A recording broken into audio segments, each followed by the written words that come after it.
Affairs Minister Jaishankar said that it was imperative to call out terrorism publicly when it is supported by a state against a neighbor and is fueled by the bigotry of extremism.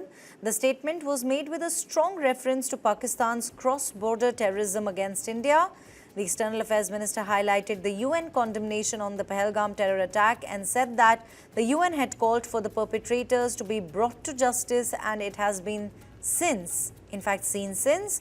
Jaishankar, who is on a 3-day visit to the US, made the remarks while inaugurating an exhibition titled The Human Cost of Terrorism at the UN headquarters.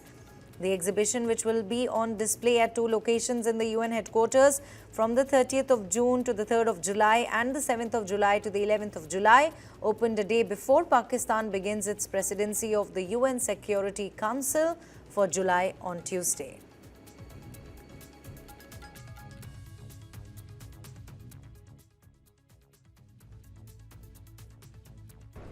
Terrorism is one of the gravest threats to humanity. It is the antithesis of everything that the UN stands for: human rights, rules and norms, and how nations should conduct their dealings with each other. When terrorism is supported by a state against a neighbor, when it is fueled by the bigotry of extremism, when it drives a whole host of illegal activities, it is imperative to call it out publicly.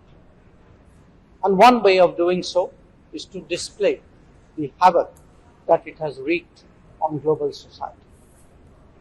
5 weeks ago, the United Nations Security Council issued a strong condemnation of a particularly horrific act of terrorism in Pahalgam. It demanded that its perpetrators be held accountable and brought to justice. We have since seen that happen. What that response underlines is a larger significance of the message of zero tolerance for terrorism. The world must come together on some basic concepts: no impunity to terrorists, no treating them as proxies, and no yielding to nuclear blackmail. Any state sponsorship must be exposed and must be countered. By now, we know well that terrorism anywhere is a threat to peace everywhere. Let that understanding guide our collective thinking and response. This exhibition is a fitting reminder of the challenge before us.